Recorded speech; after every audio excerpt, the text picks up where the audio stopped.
Howdy, folks. It is Diecastbuffet here again. And today we have another Kyle Larson diecast in the studio today. It is the Freightliner Chevrolet Camaro for your 2021 Cup Series champion. So this is going to be an incredible diecast review. And without further ado, let's go ahead and check it out. Alrighty, folks, right out of the good old box, check out this diecast here. And the first thing that I noticed with this piece, fellas, is it does not have the dirt Bristol front grille valance here.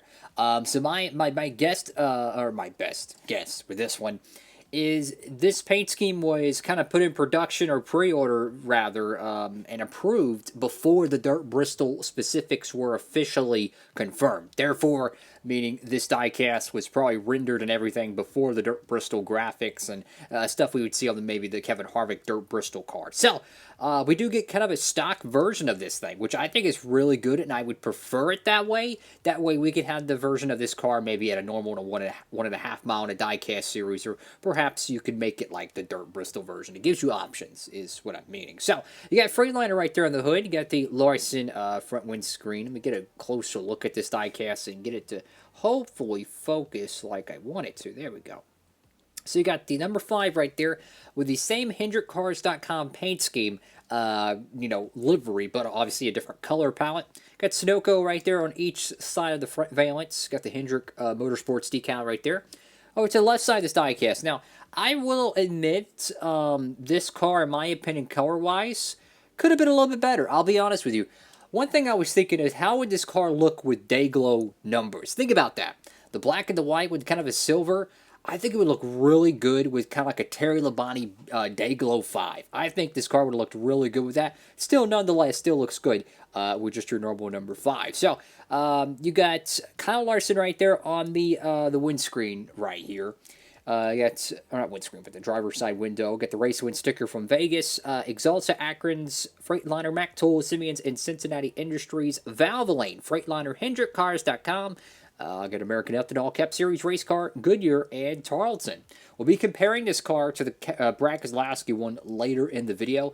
Obviously, the blue is kind of like a periwinkle blue. That's what I'm pretty much getting from it.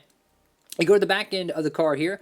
I believe this car is already out of stock, but if you want to get anything else, maybe a Tyler Reddick Cheddar's diecast. I see that's a very cheesy diecast to say the least. Or perhaps order, maybe some of the Kyle Larson 124s and 164s upcoming. You can get your pre-order set with the promo code. You'll get free shipping on anything, guys. And what's better than free shipping with the code down below, Diecastbuffet at Circle B Diecast. Make sure to check that out.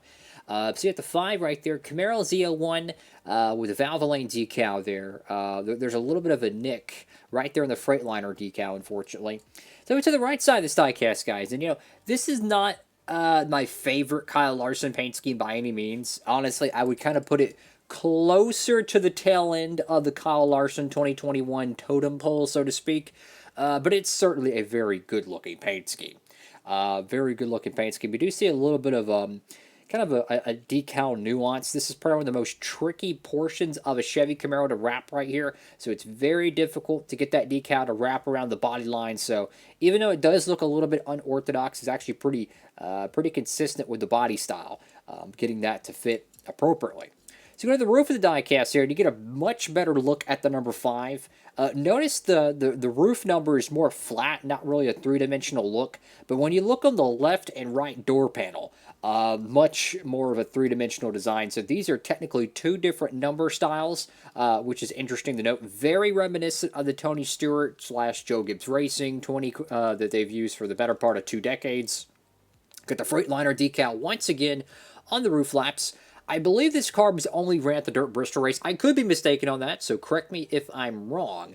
But I only remember this car being at the Dirt Bristol race. There's a little bit of a scuff right there on the nose with the roof.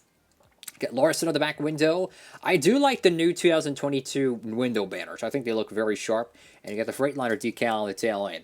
So here's the moment of truth. We're going to compare this car to the Keselowski car. Excuse me.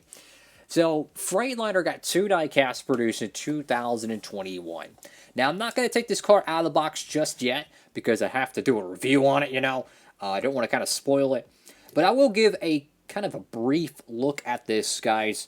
So, the Brad Keselowski, the silver striping, the gray striping, I should say, is actually a silver decal, right? Very reminiscent of the Jimmy Johnson Lowe's Cobalt paint scheme silver. But you can just definitely see a complete 180 in terms of design. The Brad Keselowski is more of a simple European stripe, while the Kyle Larson one obviously has the HendrickCars.com style paint scheme. And on the right side, it's more of the same. There's no reminiscent of the periwinkle blue on the Brad Keselowski. And again, that silver etching around the numbers, very nice. And a shout out to LW3 for this. A lot of people don't notice, and myself included, but the numbers, or not numbers, but the wheels on the number 2 car, they're actually the Darlington ones. So I remember this car running at the Darlington 400-mile race. So this one is based off the Darlington 400 paint scheme. There's an Authentics version of this that was released months ago that is based off the normal Freightliner paint scheme. So my point is that you actually have 2 versions of this car, which means if I do see that car down the road, I would be inclined to maybe pick it up. Nonetheless, though, this is a great-looking race car. I would like to see the Dayglow number 5 instead. That's my honest preference, but you know what? It's still a very cool-looking paint scheme, and, you know, if you wanted to make this thing into the dirt Bristol version, you know, when you cut up the front end, you know, put dirt tires on it, the dirt front valence, whatever it may be, I'm glad they did not include the dirt Bristol graphics on it, because my theory with this is that you can customize this into that.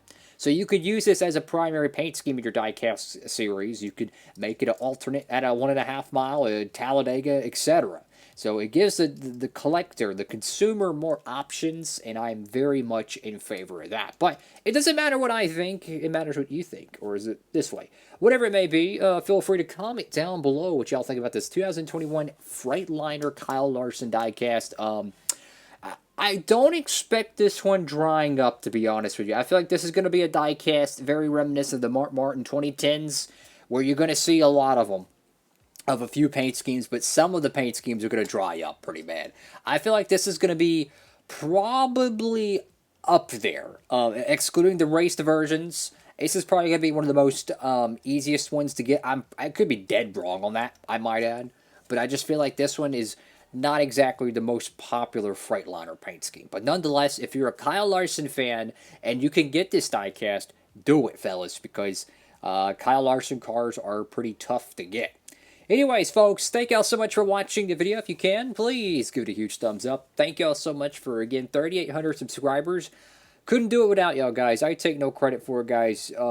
Just so blessed. I give the credit to God, because there's been so many times I've just prayed to have more than 100 subscribers, 500 subscribers, 1,000, you know, and to have that is just such a huge blessing. So I say thank y'all so much for all the loyal subscribers out there who keep watching these videos and keep watching me talk about diecast. I appreciate it, guys.